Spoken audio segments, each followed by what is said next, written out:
This is Smoking Out the Closet. Now, here are your hosts, Alex and Rayven Greer.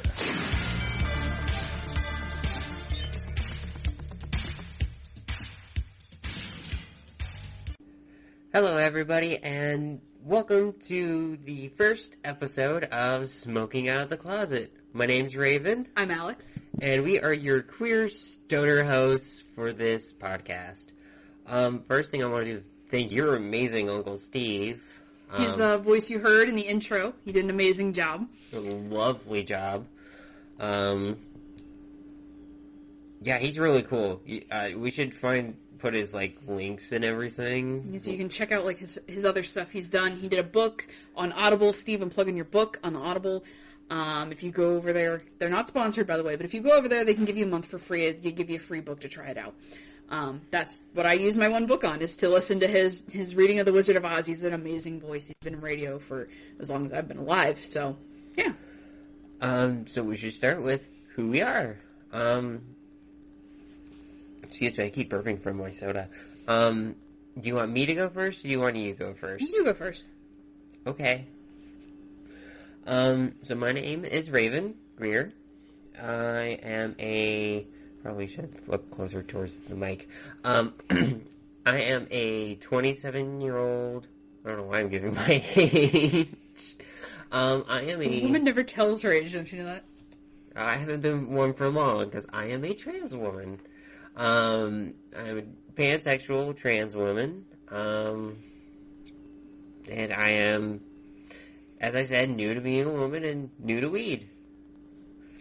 I guess it's my turn then, huh? Mm-hmm. I'm Alex Greer. We're a married couple. We're married. You have the same last name. And my pronouns are they, them. I am a queer, non-binary person. I'm new to being non-binary, newish, like a year or so. And Rayven calls me like a vet with weed, because I kind of used it a little bit more than she has earlier on. Not a whole lot. But, kind of segues into our next part of this podcast. Yeah, so we were going to talk about how we got into weed. So I tried it a few times, once in high school, a couple of times in college. But it wasn't until when I got my medical marijuana card that I started avidly using it. Super slow at first, only vape here and there within my first year. But my second year I started smoking with joints. Can't do blunts. Tobacco has started making me sick after a certain point in my life. And it's like 3 or 4 weeks ago, I got my first bong and took my first bong rip. Was it that day or the day after? It was the day after. The day after we got it. You also been making some edibles here and there with your ventures with canna butter. Oh, yeah. My first edible that I've made, and I made canna butter with margarine. Because I forgot our sticks of margarine weren't actually butter. I did the whole decarbonation and put it in. It was following a butter recipe, so I ended up making really concentrated can of margarine. And folks, she lathered two sides of 2 pieces of bread and made herself a very stony grilled cheese. Yeah, I mean, it was bad, but I felt amazing, and I actually think it's the same strand I'm smoking on now. Very nice segue. We can segue into what we're smoking today. Rayven, what are you puffing on over there? What do we have before here? I'm smoking on GTI Rhythms orange rolls, which has really helped. It's really helped me with my PTSD and my depression. And puff on it long enough. I mean, not even that long. 2 puffs can help me through a day, but 4 puffs got me like this.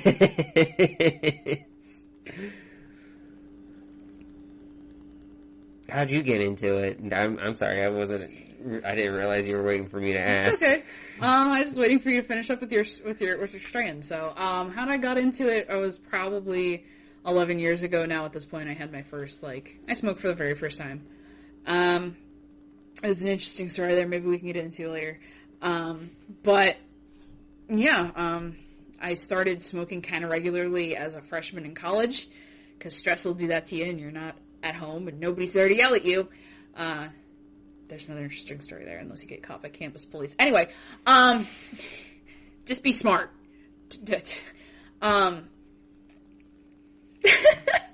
What's I talking about? Okay, but yeah, so, how'd you got into smoking weed? freshman year of How'd you college, start? and then about a year and a half ago, I actually got my medical marijuana card in the state of Pennsylvania.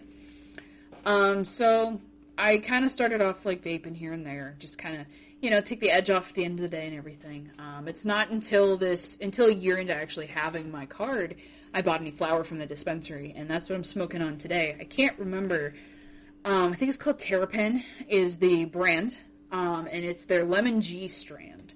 It's a really nice, kind of herby, minty, taste to it, and it gives a really nice calming, just kind of, even keel high. This part might be part of my daily driver set of my one for sleep and my one for getting house chores done. This might just be my kind of cool off, if I have a day off to relax. Now, we don't have a whole lot of segment views, or not views. I hate it. This is the one part I hate, is I can't remember my words. We haven't set up any segment ideas. We're just kind of free flowing. I just jotted down some ideas I wanted to talk about for this first episode. But I'm wondering, do you want to do a review, product review stuff? That'd be kind of cool. Disclaimer, first of all, until we say otherwise, we're not sponsored by any of these people. They are not getting us any money. They're not, they don't hear this before you guys do, that sort of thing, because we don't have any affiliation with them. It's just what we've tried and what works for us, and how it works for us. Yeah, I mean, no sponsors, just everything's basically, this is our own project. We funded everything between the computer and the microphone and the programs and all that. Not cutting off to any sponsors if they are going to be listening to this and they go back to our first episode. Yeah. Opening for sponsors, cool if we get big and everybody's like, hey, or we could talk about our local dispensary. We could talk to them sometime. True. And about their products. We'll plug them because we like them. We've had good experiences with our local folks down at the dispensary. And not to mention 3 of my friends work there. Yeah. So when did you, the next little thing here is, when did you figure out, the LGBT stuff, the queer stuff, the alphabet mafia? When were you initiated? It's kind of weird because my weed story, and now that I think about it, my weed story and my LGBTQ story kind of go hand in hand. I started kind of questioning stuff the summer between 6th and 7th grade, and then I came out to my best friend, who I don't know if she's listening to this, but hi. My best friend, I came out to her, and she was just kind of like, yeah, I know. And I came out as bi at the time. It's thanks for telling me kind of sort of thing. And before I did. But yeah, it's back when I thought I was cis and just kind of tomboyish and came out as bi because I knew I like girls. Girls are hot. Girls are awesome. But my first weed incident collides with that because I smoked with my very first girlfriend in high school. My first weed experience, and she was my first girlfriend in LGBT experience and stuff. So kind of goes hand in hand. And then over the time, stuff evolved. So, but that's where it all started.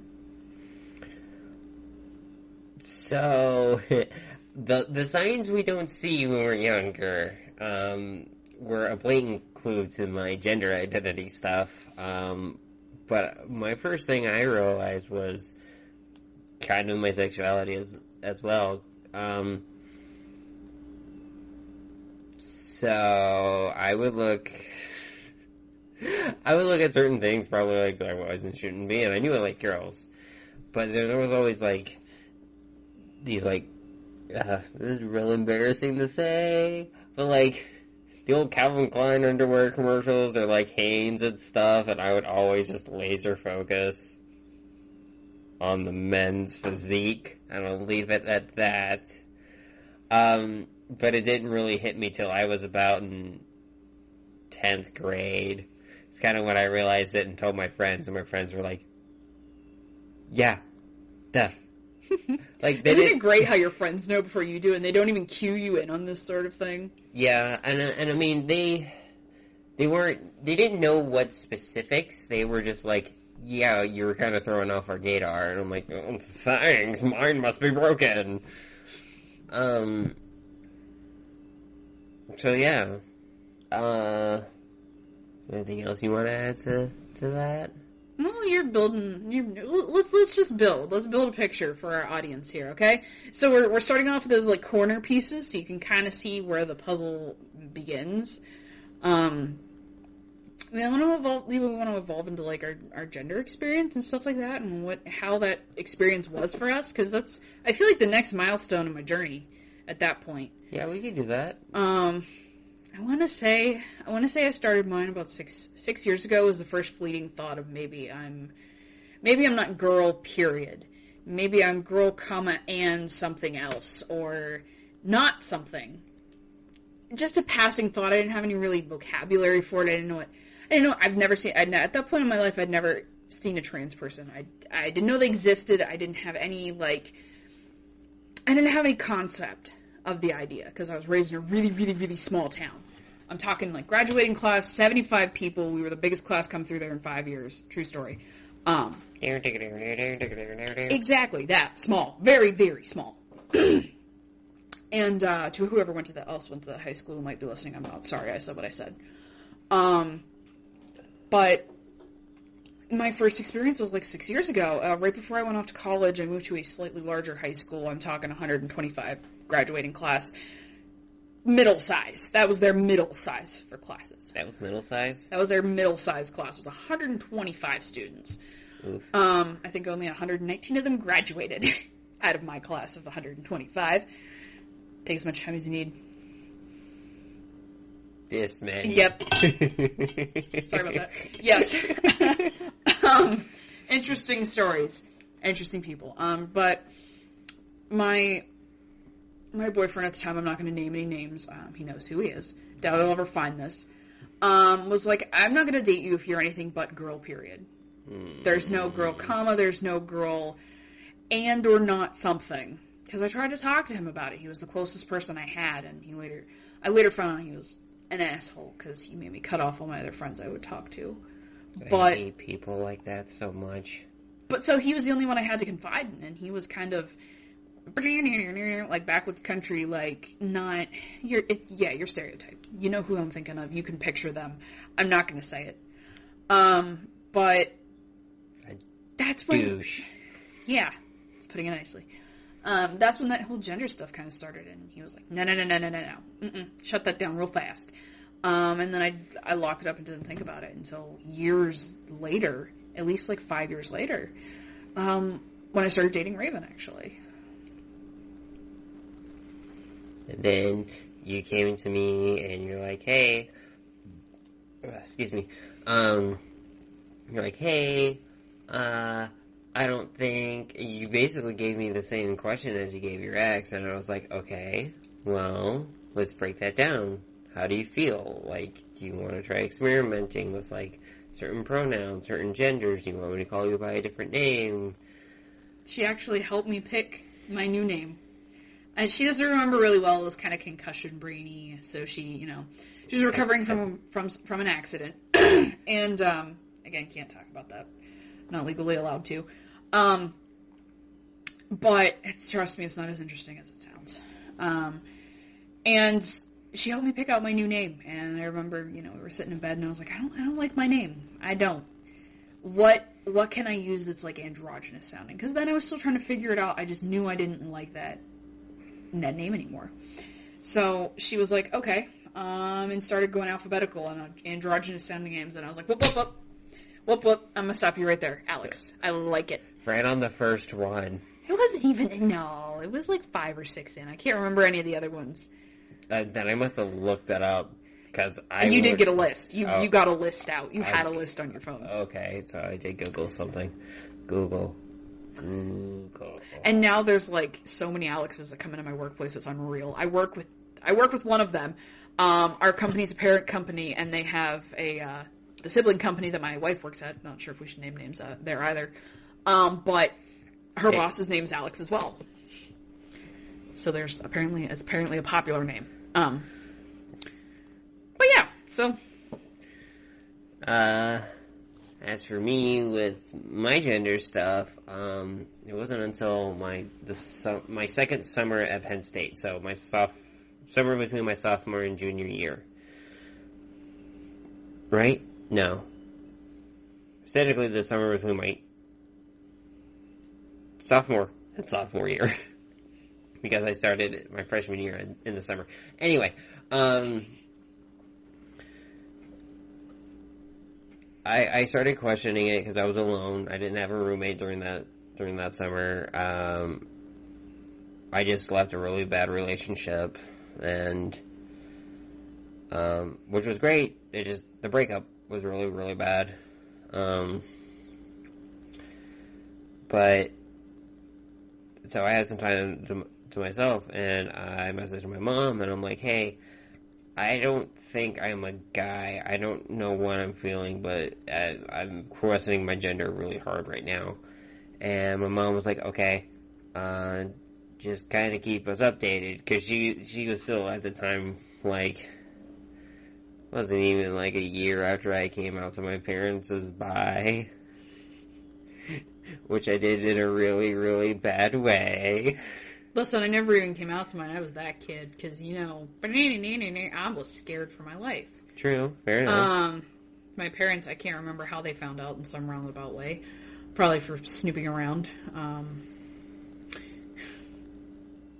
But yeah, they sat me down and gave me the "you're gonna hell" speech and XYZ reasons why, and this is a phase, and you're gonna grow out of it. Well, guess what, Mom and Dad? I'm married to a woman now, so it wasn't a phase. Doubt they're ever going to listen to this, but it makes me feel better just to say it. It wasn't a phase. I married a woman. Joke's on you. I win. But... your uncle's going to listen to this, though. He knows how they were like. He was there for a Really? huge chunk of my life. Yeah, he was at Sandy's when I'd go to her house to be like, Sandy, Mom and Dad are eating bird food again. Like, I need some real food. Like, they're on this health kick and I can't take it. And, like, Steve was there and he made, we'd make dinner and sit down and watch Jeopardy and, cuddle with dog. But I can't remember where that story was going. Who knows? It was something profound, and now it's gone. Add it to the book. We have a book, folks. At this point, it's a library. It's a library, Library of Congress size. There's so much stuff. We add to these imaginary books of things we forget. Whatever you were going to say next, apparently. Yeah, that's going in the book. But I can't remember. It was something on Facebook or Tumblr or something I saw back when I still used Tumblr. That was like, hey, what if there's this book, right, that we get, not to get morbid, but at the end of reincarnation of this life, of this experience, you get this and you're like, this is all the shit. You remember that those times you were like, shit, I can't remember what I was going to say. It's in here. It's in here, page 43, that time on December 4th. That's where you got it from. Yeah, it was a post of something I saw, and I was like, I like that idea, so I'm going to do that. You just add it to the book, and someday you're going to get that book, and you're going to see all the stuff you forgot. It's going to be just random stuff that makes no sense, but it's going to be fun. Yeah, because it's non sequitur. It's not a continuous thought or series of thought. It's just blurp, blurp. What if... It's like one of those bad dad joke books. But what if you look at it and there's a pattern? There's a pattern of things that you forgot. Well, yeah, obviously there's going to be, a huge section of just stoned and being like... I was trying to be deep with this. Rayven. I was trying to be deep with this. That there's some, not deep as in emotional, but deep as in, deep think. Okay? That there's some things that your brain doesn't let you remember that you're going to say. For some reason or another, your brain's just like, this thing, we can't say this. We don't know how to say this. We forgot what this was. Be freaky. Oh yeah, it's like your brain's a computer and your computer hiccups. It has a glitch. Or you have a gaming system and you're like, I don't play this game much anymore. It's kind of small. And you just delete it and it's gone because you make room for other things. Yeah. That'd be a cool way to look at it. I'm a video game console. Exactly. Sweet. Falling in reverse at best. Life is like a video game. I feel like if you treat life like a video game to an extent, not like the irresponsible extent of like, I'm gonna respawn, I'm fine if I die kind of stupid crap. But like to the point of, like when I'm making pizza. I'm playing Good Pizza, Great Pizza. That's a game I play on my phone that I really like. I'm that person. I'm getting those achievements like in my brain. Anything to get through the day. Anything that'll help you. I still think it's really cute when you told me that the first time. You're playing Great Pizza, Good Pizza. Yeah, I'm playing Good Pizza, Great Pizza. Because I even arranged my pepperonis like they taught me how to in the game. Or like Cooking Mama. I play a lot of Cooking Mama. God. Yeah, you love your Cooking Mama. I make dough. I'm like, Mama's teaching me how to stretch the dough out. Not a sponsor. Yeah, we're not sponsored by Nintendo. Nintendo sent me free stuff. Nice Rick and Morty quote. Alright, what is your favorite way to use weed? My favorite way to use weed? I probably still I like vaping a lot. Because I feel like you get the concentration, you get the measurements of what THCA and, the terpenes and everything that's in there. Make your decision based on that first, and then you can kind of dose yourself. So it's like having a graduated cylinder that tells you how much is in there. So you know exactly how much, fluid to push in an IV, or because if you're a nurse, you need to know that. So it's precise, I feel like. And also I can sit on the couch and watch TV and play video games while I do it. And true. That's a walk big around advantage. I use it as motivation to clean the house. So I feel like I can adjust how much I use more specifically when I vape. No, I get that. And that's a really good way, and that's why I started with vape. Because I didn't know how else to do it, and there wasn't a way I could do it at the time. Now, I did say this in our intro episode that I did alone, because you were at work. Yeah, I work a lot. Yeah, you do. 2 jobs. 44 hours average a week. Pay for that. I'm going to pay for that PS5, though. I just bought the Hoop Buddy. Not sponsored. Not sponsored either. PlayStation sent me free stuff. I love you. So, we're not experts in either the LGBT stuff or the cannabis stuff. Or literally anything else we talk about. The video game industry. Yeah, we're not experts. I work in the video game industry. I'm not an expert by any means. I just know a little bit more than your average Joe. The only thing I'm an expert is an expert dumbass. That's all I am. I'm just an expert moron. I know how to do dumb really well. But this podcast is a lot of our thoughts, personal beliefs, ideas. Our silly banter that Rayven has said many times. I wish we had a mic. I want to listen to this shit. When we were first talking about doing the podcast, we'd be sitting in the car and talking about some random thing and bantering back and forth and slinging insults. Oh my gosh, what were we talking about? Because I remember being I want to have a mic. Yeah. I want to have a mic. I want to have this on our podcast. And when we smoke, we get chatty, we get excited and relaxed because we're home and we're comfy. And this stuff happens, and we thought, well, what better to do than smoke and record it? Yeah. And then all you lovely, lovely people out there can listen to us be goofy. So I should share my favorite way to use cannabis. Absolutely.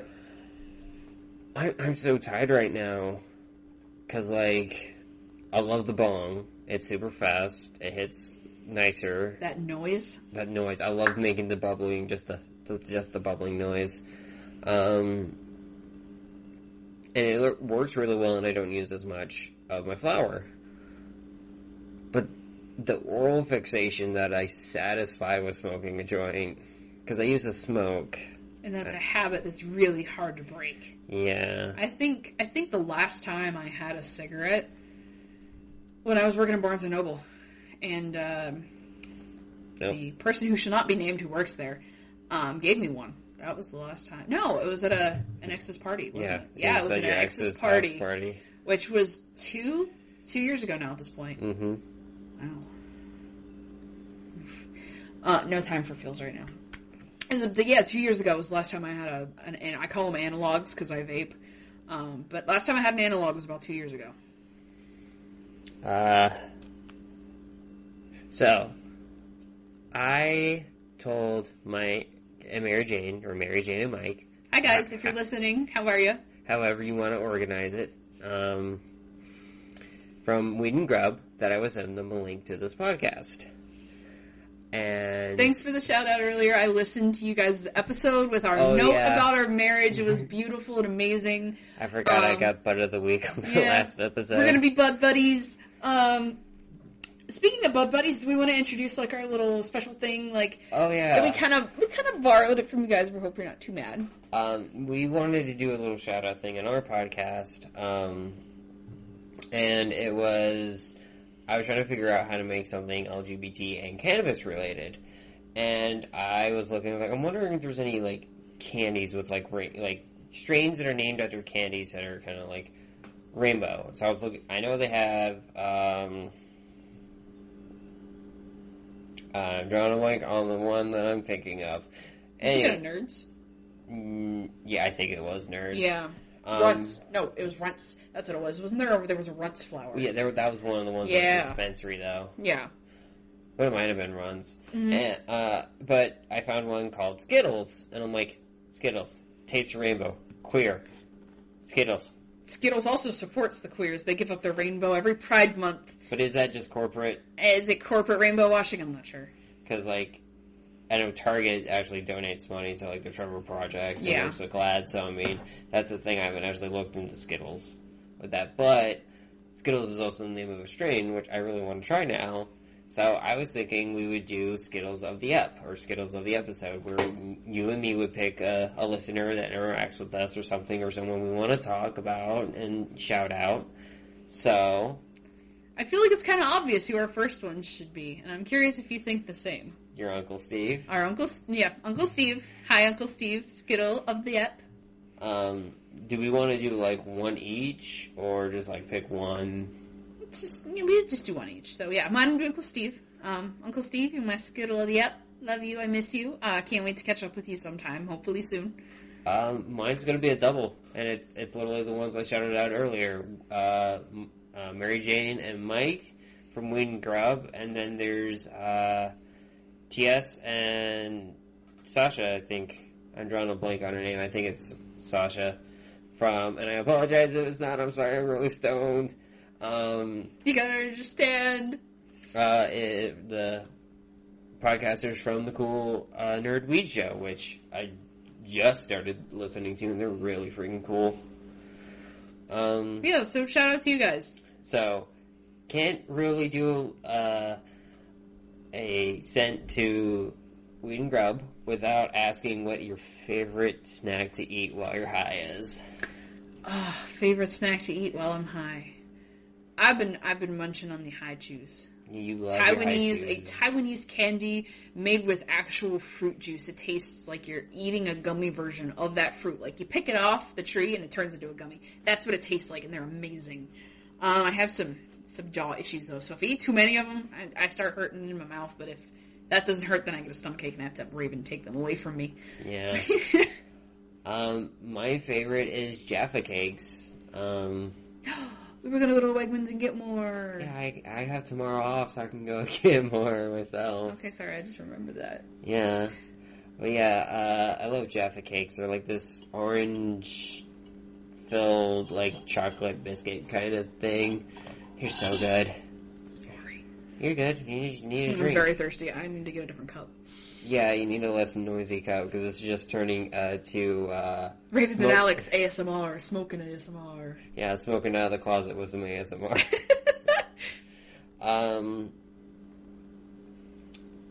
So, with this, and like I said in the intro episode, I kind of want this to be about, like, our personal ideas and our personal journeys and conversations and stuff, but also kind of shed light to get us more involved with the cannabis community than just, like, the Facebook group you and me are in. Yeah. But also to kind of, like, shed light on the issues for both, not only just the cannabis community as itself, the LGBT community as itself, but the cross-sectionality or intersection of those communities as well. The intersectionality of the of those two groups. Yeah, you were an English major. I was an English major and a sociology major, so I know everything about the etymology of the words and the words that you use to describe these social situations. Stop it. Lesson here. That term was coined. It's actually really cool. That term was coined by an African American woman. Really? Yeah. I didn't know that. I believe this part was also true. She was in an interracial marriage, so she had a lot of intersectionality between the people who, obviously were racist because, of the relationship at the time. Oh, the word intersectionality? Yeah, the word intersectionality. I think you were talking about etymology. No, I'm talking about intersectionality. That the word was coined by her because it was the intersection of the study of the intersection of all of those different categories. Because you're gonna have people. She was an African American in I think it was like the 50s or the 60s. So she was gonna face some trouble. She was a woman in the workplace at the time, and still, women's wages are not paid the same as men's wages. She was going to face that issue. She was going to face, if they had children, what was going to happen with them, housing and everything like that. So that word was literally created to describe those middle grounds between different groups of people, which I think is a really beautiful word and a beautiful story behind it. There's your sociology and English fact of the day. We're not doing that as a section of this. You're just really high and you get super nerdy. I'm really high. I get really nerdy. I'm going to step back from my podium now. Homework's due next Tuesday. Don't come to my office. I'm not going to be there. There's no homework. You don't have to do it. They're crazy. I love you. I'm not crazy. I'm just stoned. I love you. I love you too.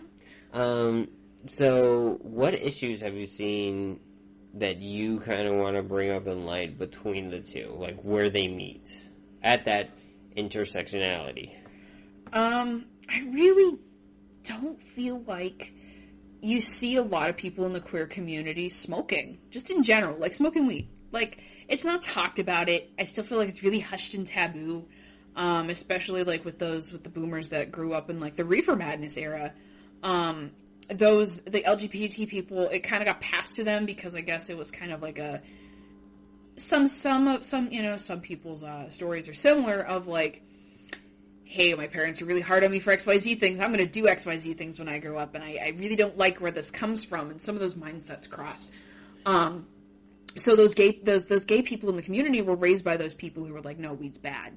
So the queer community, these older queer communities, like, no, that's bad. Or they were around for those reefer madness times. I'm like, no, weed's still bad. I don't trust it. Then you have some pretty, we use a dated term, some pretty cool cats that grew up in that era that are like, no, like, peace and love, Yeah, war is bad. The hippies. Yeah. They were the hippies. I know. But, like, they were in that same era of, like, my aunt was a hippie. I know she was, from the stories my mom has told me. My mom was a little bit more of, like, a quieter flower child. Not as bright and neon. But, they're considered boomers still. So it's weird to have that thought of that dichotomy of people with the minority being the ones that are like, no, drugs aren't bad. They're actually pretty good if you use them in moderation and to enjoy some music and everything like that. Well, I definitely feel like that's a problem that I've seen between the two, is that I don't feel like queer people are really connected in a positive light with the weed community because they still have that mindset of no, weed's bad. Except all the ones I went to college with. Yo, you went to some pretty cooler people than I did. I went to a private college for a bit. That's where I did a lot of my weed smoking, actually. Is at a private college. Where you got in trouble. That's also where I got in trouble. But that was the cool thing, though, on campus. Since it was privately owned property, technically, the people that own the campus can tell us what they want us to do on that property and what's allowed. And it was their private property, so the police don't have to get involved if you don't have to. Mm-hmm. The Moon Township police never showed up. It was just, campus cops. Yeah, campus security. And they were just like, gimme, thank you, don't do it again. I will drive you home from the hospital. Bad. But no, that's definitely the taboo that's there. That's my big issue right now that I'm seeing. And if we want to talk the flip side, the weed community has always been a very dude bro, like, those guys who culturally appropriate Jamaican stereotypes. I mean, like the one, we have this one store in State College that I'm not going to God, name names. if you live in town and you're Kendra, you know who we're talking about, because Kendra's the one who told me about it. Definitely, if you live here, you know who it is. He sells a lot of, like, it's a lot of cartoonization of, like, Rastafarian culture and bastardization of what, you know, Jamaica is about. It's that cartoony, you know, and a lot of mainstream media and a storefront, basically. And it's also, like, he sells quote-unquote non-paraphernalia, but it is paraphernalia. Because Pennsylvania's paraphernalia laws are weird. The thing that separates illegal from legal is this little teeny tiny sign that says for tobacco use only. And that is convenience stores in every corner of Pennsylvania's free ticket. That's their get out of jail free card. Yeah. Fun fact, Sadie and I actually got a gas station. I'm not going to name the brand, but we were secret shopping them. And they didn't have their sign, and we had to report them, and I'm pretty sure they got shut down. Oof. By the state. Oof. Ouch. Big oof. Ouch damage. Deep DAQ damage. I'm so sorry. Yeah, but like, yeah, but also there's the issue of like the whole, because it's kind of like the stereotypical college movie frat boy culture that I've seen. No, don't get me wrong, I don't interact with a whole lot of the community as a whole, but what I do see in like the groups we're in, but also like on videos like the Cannabis Cup and everything, it's very, women aren't super well represented in the community, and now with all the corporations, people of color are starting not to get their representation that they've been there forever with it. I feel like, and I know it's a TV show, so it really doesn't count, but that 70s show, I think's the closest that like they've gotten to representing women in the stoner culture. Simply because also the show Weeds. So show Weeds. I haven't personally watched Weeds, but I think the character the show follows is a woman, because she's always on like the cover with the TV show. Yeah, okay. But like you got dramatizations of it. You don't have like, oh hey, this is what you think of, you know, more like word of mouth. What you think of when you think of like a stoner. Or like talking about female-led or women-led companies that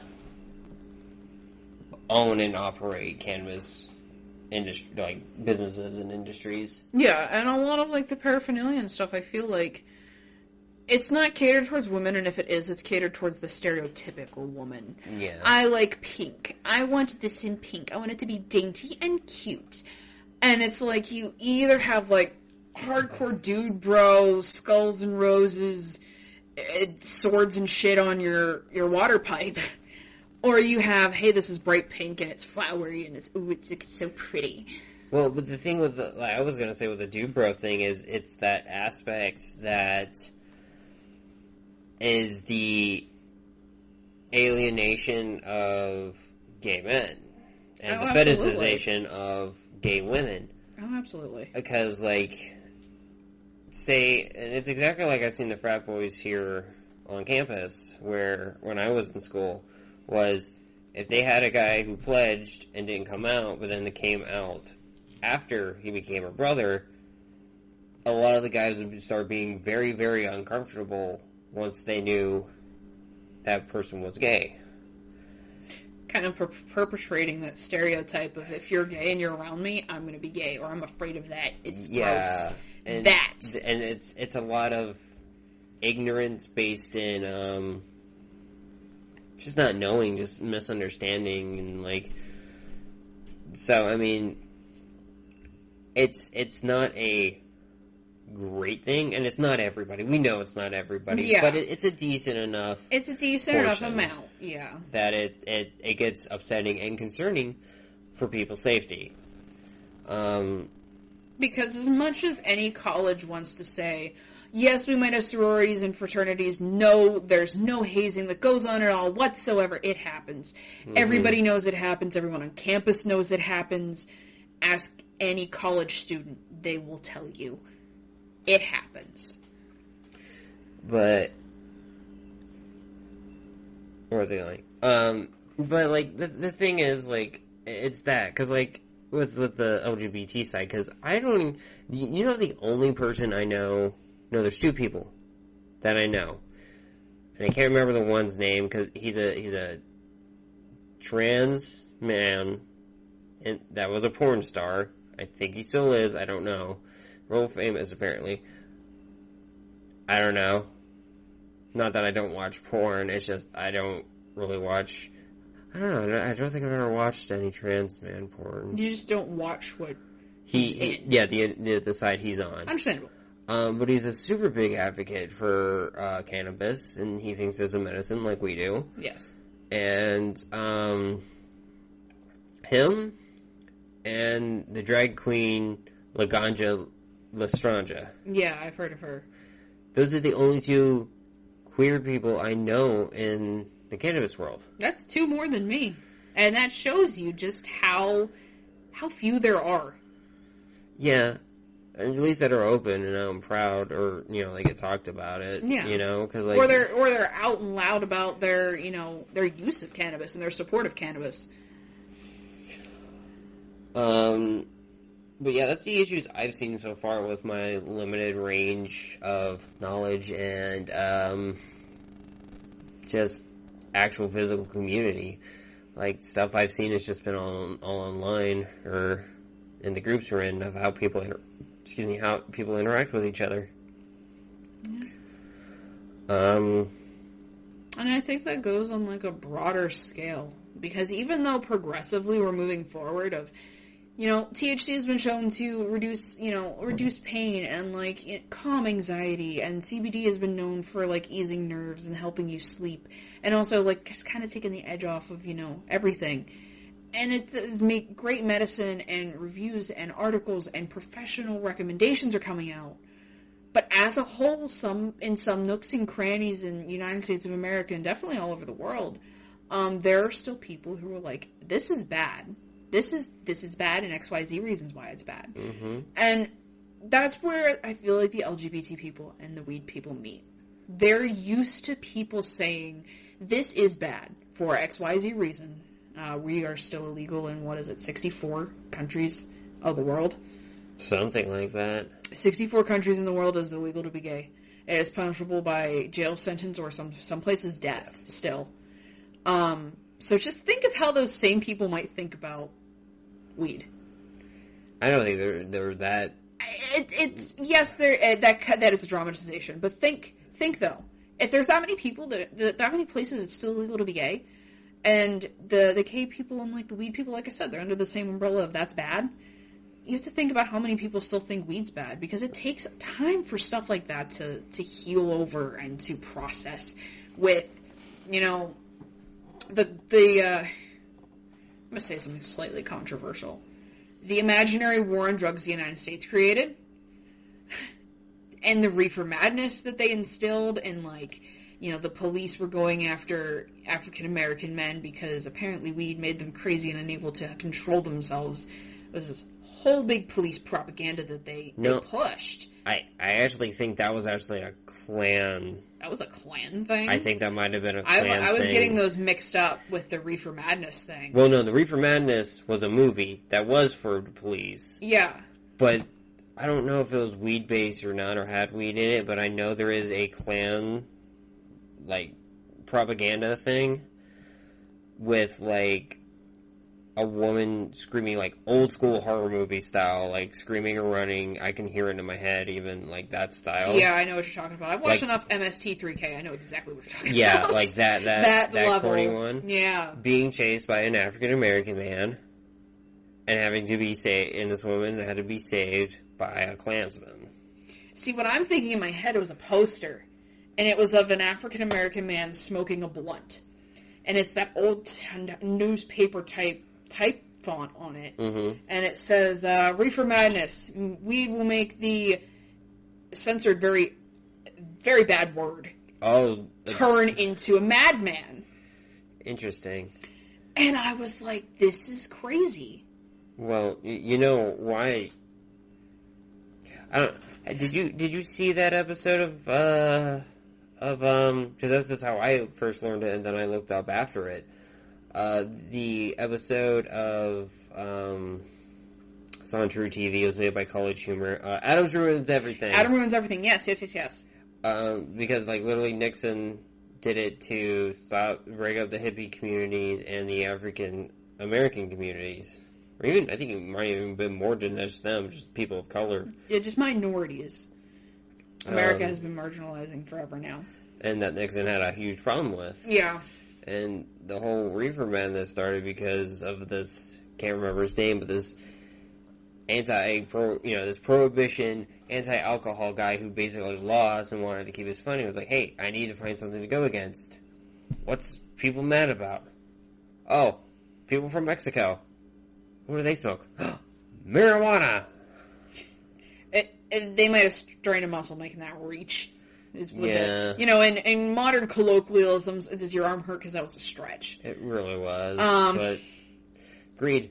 Greed. It's all my dad breaks it down as every issue comes down to greed. Oh, yeah, absolutely. All the world's problems that was created by man is greed. Over money, which is created by man. Mm. Man has made man's own problems. Humankind has made humankind's own problems. So there's one thing I wanted to talk about. You okay? You hit the table. Yeah, I hit the table. Speech.exe has stopped working. No, situational awareness is not my strong suit. Did you just say speechdaddy.exe? No!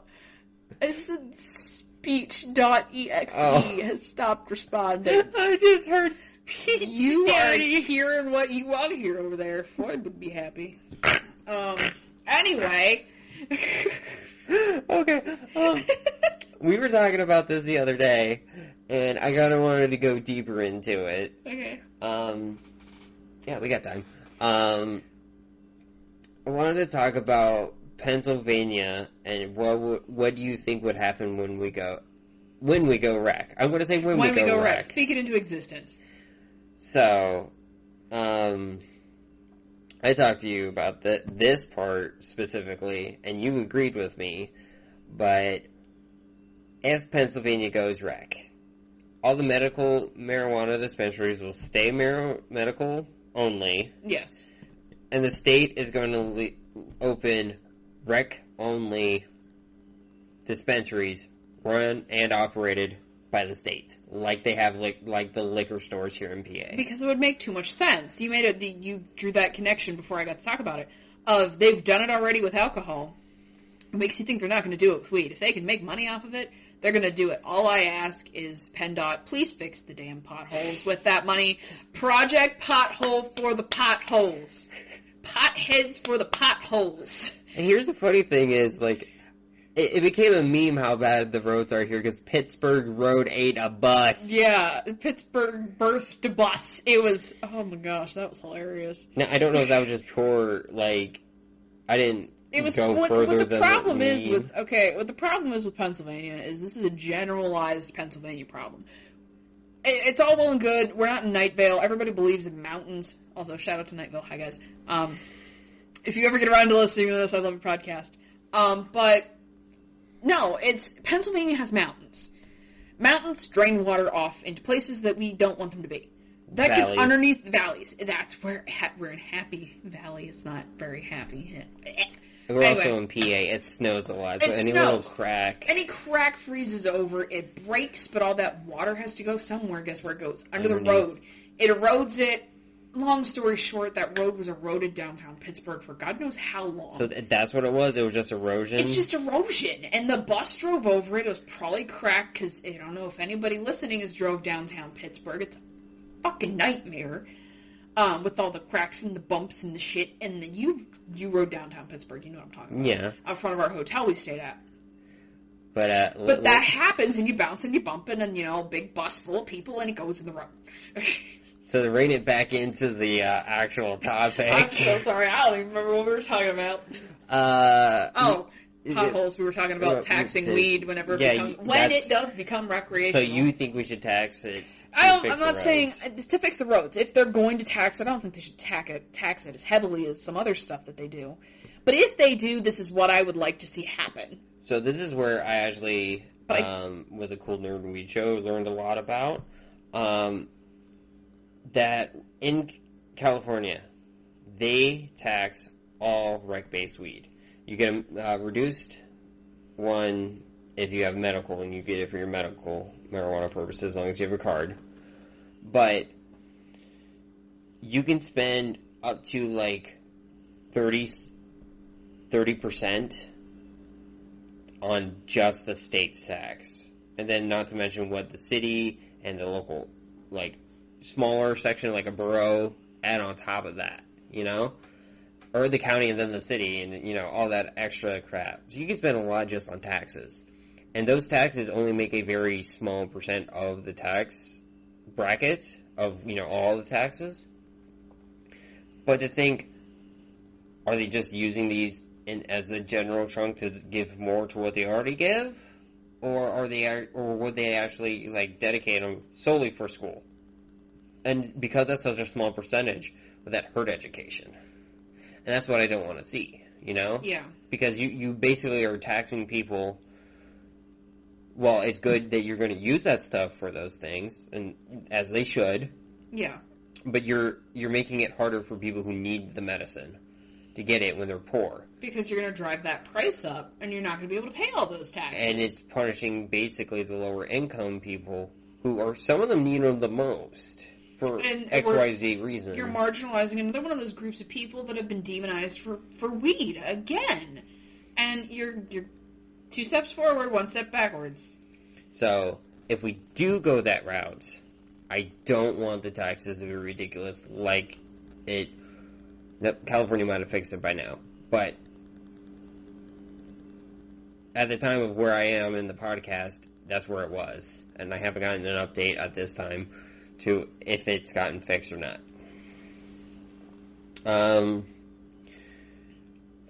But then you're also, if it gets to that point, like you said, those taxes are so high, you're going to be at that point of nobody's going to buy weed from your recreational dispensary if they can apply for their card, get it easy, and get it cheaper, or just still buy it on the street. Because as much as those dispensaries, and our dispensary is no different, they're no different than any other dispensary, as much as they try to pick out those seeds and breed out seeds that they're producing flower for dispensaries, people still get seeds. I'm not going to say who, but one of my friends found seeds in their weed from the dispensary, and they started growing their own plants. Obviously, I'm not going to say their name because it's illegal in this state. I think. We're not quite still sure about Pennsylvania's growing laws. Some stuff might have been changing. Yeah, I did see. I don't remember. It's been about a month now at this point. I don't remember if that's been changed or if it was in the process of introducing it into the new legislation that you can grow your own. I don't remember. And I do need to do a... sorry, just my computer timed out, so I was making sure it's awake. If it's woke. But I have to do some more research on that to see what has gone on with Pennsylvania, and I can do that and update y'all in the next episode. But at the time of them starting to grow these plants, it was supposed to be out of the question. Oh, yeah, definitely. Pennsylvania dispensaries, I don't know if any other dispensaries are like this. Anybody listening in from outside of the state, let me know.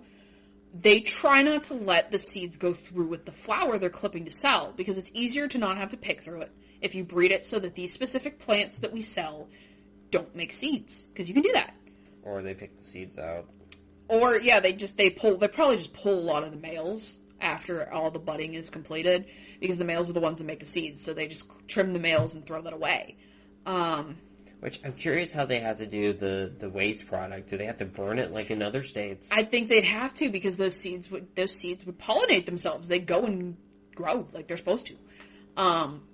But back to what I was originally trying to say, is that you're going to have people that are going to get 1 or 2 batches from the dispensary, they're going to have a couple seeds in them, they're going to grow them, and they're going to start selling, because then they can make income. They can get their medicine for free. It's a strand they already know works for them, because it's that strand seed that they got from the dispensary. And they start making their own money. And it's not going to be illegal, so it's not going to be a problem for the state. But it will become a problem once people stop buying from those legal recreational outlets, because it's too expensive. That's if they go down That's if they go down that route.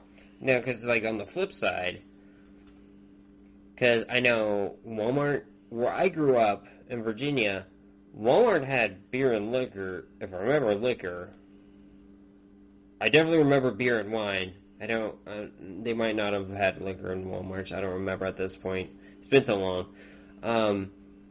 But you can get literally out like beer, Walmart, gas station, a CVS. Meanwhile, here in Pennsylvania, you have to go to, well, they just got, wine and beer in grocery stores here. Yeah. In like, what, the last 2-3 years? Sheetz has been making a progress in the last couple of years. Yins out there on the West Coast probably don't know what the hell we're talking about. It's a gas station chain that competes with another gas station chain over here on the East Coast.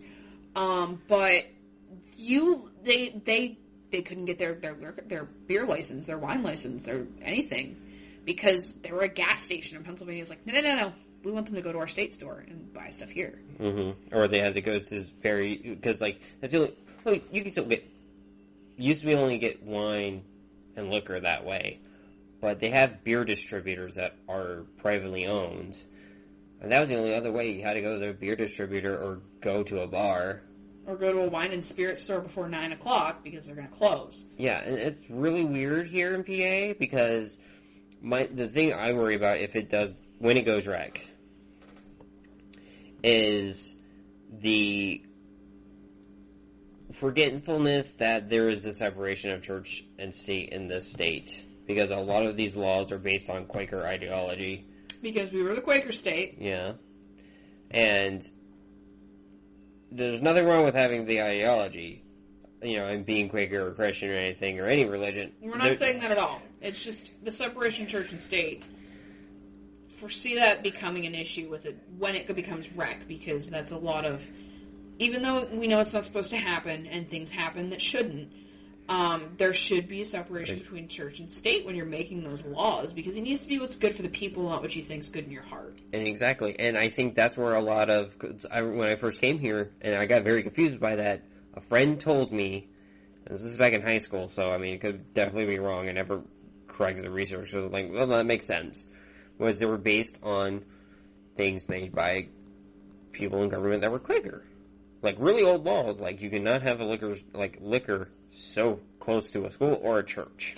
And you can't have a strip club or an adult store so close to a church or a school, which also cannot be within a certain proximity. The church cannot be within a certain proximity of the casino, which I just learned this was a thing, like, what was it, 4 months ago? Because they were trying to put a casino in our mall, but apparently it was too close to a church, and because the church wanted to come into the mall as well.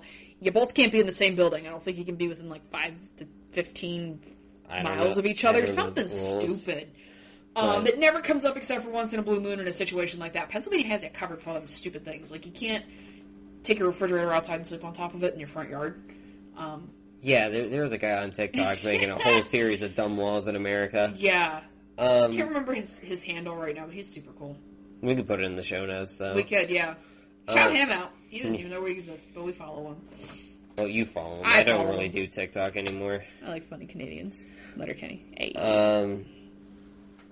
But the thing, but like that's an issue. I feel like where it's like going to be like, it has to be either just for the state or it's going to have to be XYZ location from a church or a school. And the dispensary we have is really lucky if you do not count colleges. Because we're, 2 miles away from a college? You're 2 miles, you're 3 miles away from the college, but you're well over that 10-mile, you're well over 10 miles till like you get to a K through 12 school. Yeah. which I think is the simulation, and it's further away than the liquor store and any beer distributor is to that school or a church. Yeah, there aren't any beer distributors on that side of the strip. They're all if you go up the other way. Like if you go up, like yeah, there is one. There is one. Yeah, it's that Bald Eagle distributor right by the hotel. Yeah. That strip's just like all beer distributors. The liquor stores there are local like on our side. On our side, yeah, they're closed state stores there.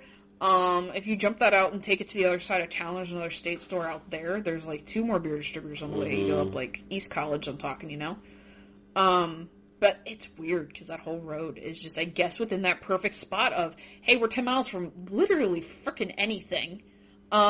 We can put a beer distributor here. We can put a liquor store here. There's no law stating how close they can't be together, which is weird. Because I feel like that would be also something they probably have kicked around a bit, like, can we have these things close together? Are we allowed to have, like, so many of these per how many ever mile radius? Yeah, I don't know. I haven't really looked, because I'm not a PA native. I'm a transplant.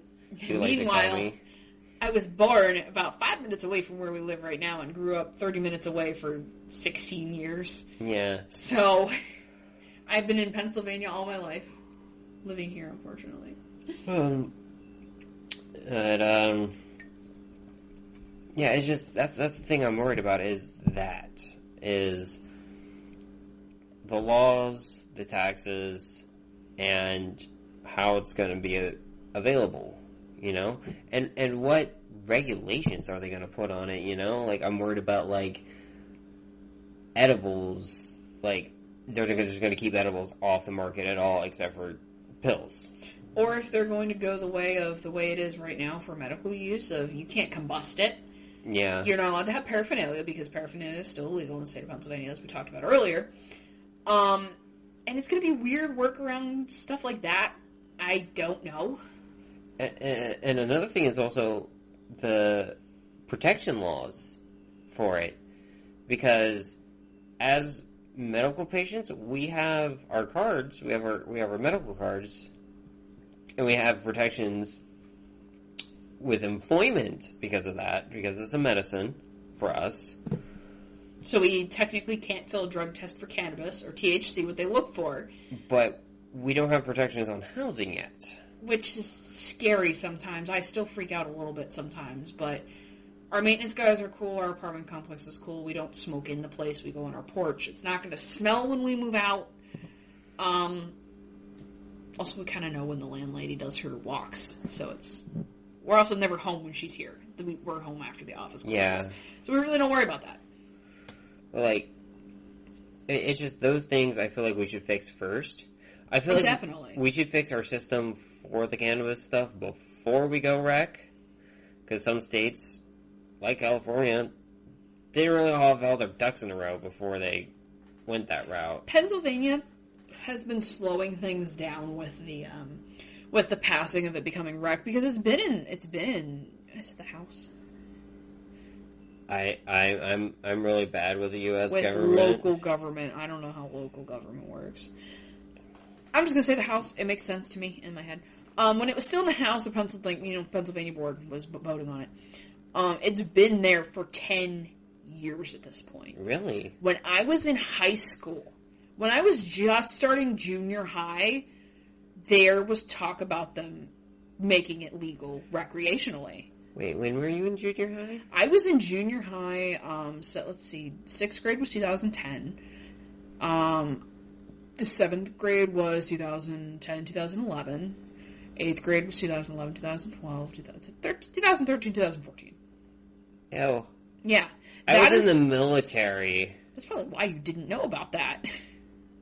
But that's when they started first, like, the murmurs were coming up. They were talking about medical. And then everything went quiet for a really long time. And, it's still been like, just stuck there. They'll revise it every once in a while. They'll update some language. They'll move some numbers around to change the dates for stuff for when it expires. But it's still sitting there. Pennsylvania's taking a good, hard, long look at it first. Well, that's good. Hopefully they have, like, stuff set up to where, like, if they do go rec... No, when they do go rec. When they do rec, yeah. When it goes rec, what they're doing. Or, hopefully, you know what, we could just, I know Biden's not going to write it because he's against it and still thinks it's a gateway drug, but when it goes federal. Yeah. Because fuck it, I feel like at this point, PA is going to wait till after it goes federal. Well, it's like you're going to go connecting the LGBT issues into it. Pennsylvania, whenever marriage became legal, that was 4 months before it was nationally legal. Oh yeah, it was. Before it was federally legal, Pennsylvania was about 3 months behind.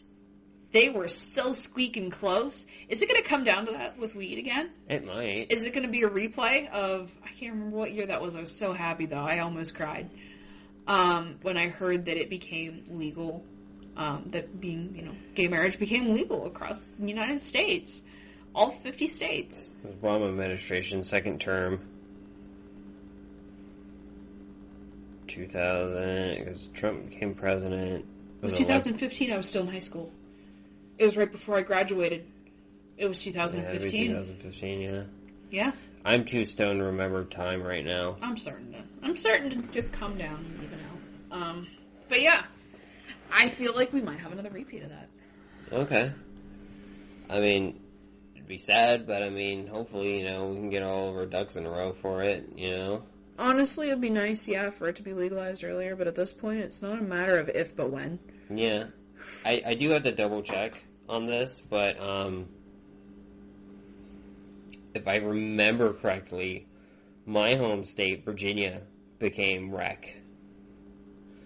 And I do have to double check that, and I will update it in the next episode if I remember. An interesting thing to think about, too, is back when alcohol laws used to be different state to state, it used to be, okay, you were 16 here in this state and you can drink. You're 18 in this state and you can drink.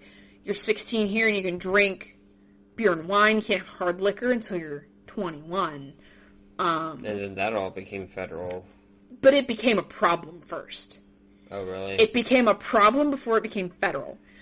Because people were driving across state borders. I have stories from my immediate family, I'm not going to say specifics on who they knew about would drive from state to state, pick up alcohol in one state, bring it home, drink, and do it again every single Friday night. They just have somebody drive to Maryland or somebody drive up to New York or to Jersey. I feel like people still do that, but go to Canada. Because I have a buddy I work with. I'm not going to say his name, but him and his friends either did go to Canada or were thinking about going to Canada. I think they did go to Canada and got cannabis because it's legal in Canada and in Mexico. We're the middle of this North American sandwich that doesn't have it legal.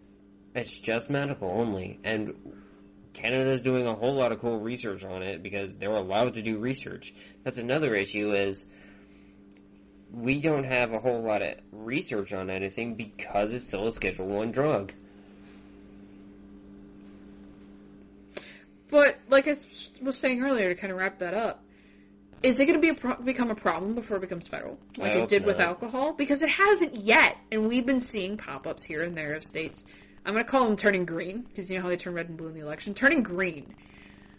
We've seen a lot of states turn green, and there's still spots that aren't.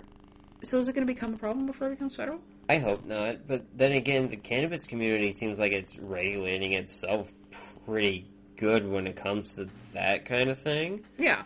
But also, it's the fact that you can't overdose on weed. You literally... You physically can't. Well, yeah. You can, but you physically are not capable of consuming the amount needed to do so. Yeah, it's like getting radiation poisoning from bananas. Bananas carry a small amount of radiation in them naturally, just like a lot of things in this world do, including ourselves.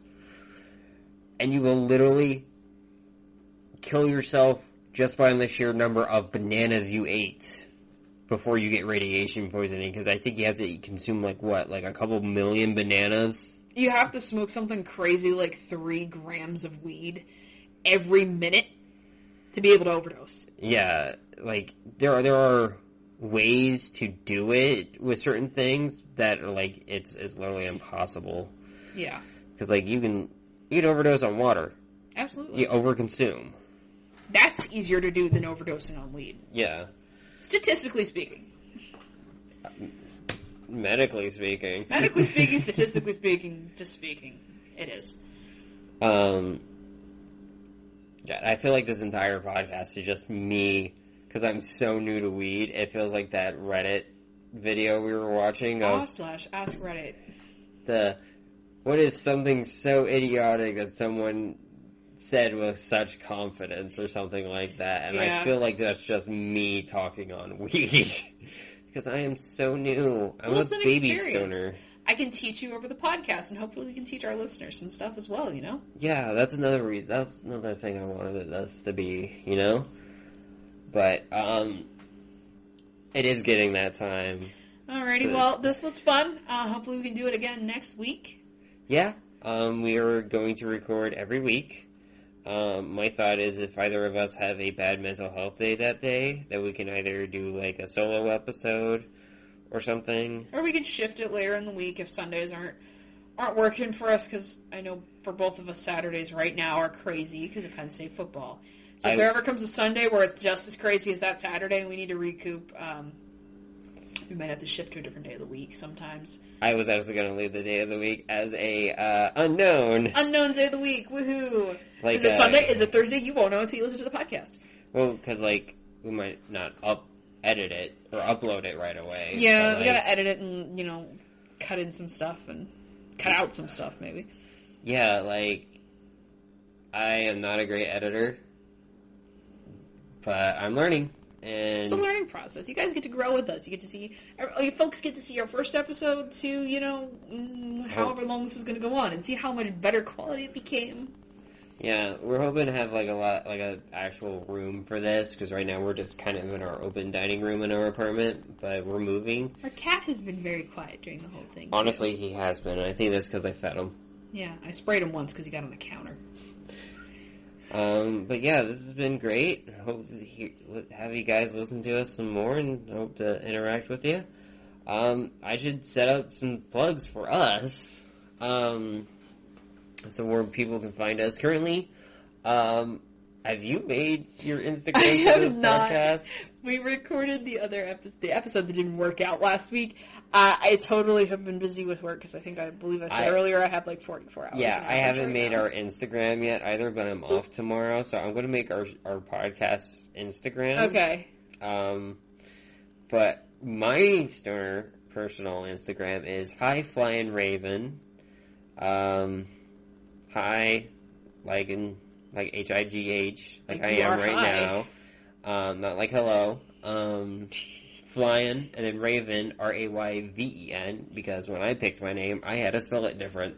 I tried that. The Y looked weird in my name. I left it out. That was your thing. Yeah, well. But our podcast is currently on Spotify, Google Podcast. That's all I know we're actually on right now, because we were going through Anchor. We got a couple of updates, but basically, wherever you listen to your podcast, yeah, we'll eventually get there. So we will get there. So if you need to transfer to something else or anything, you can still find our episodes. I'm actually thinking about taking these and putting them on YouTube as well. Yeah, we could do like maybe a transcript thing or like some cool graphic and do uploads for the audio. But yeah, this has been our first episode, and hope to see you guys for more. Nice talking to you. Bye. Bye-bye.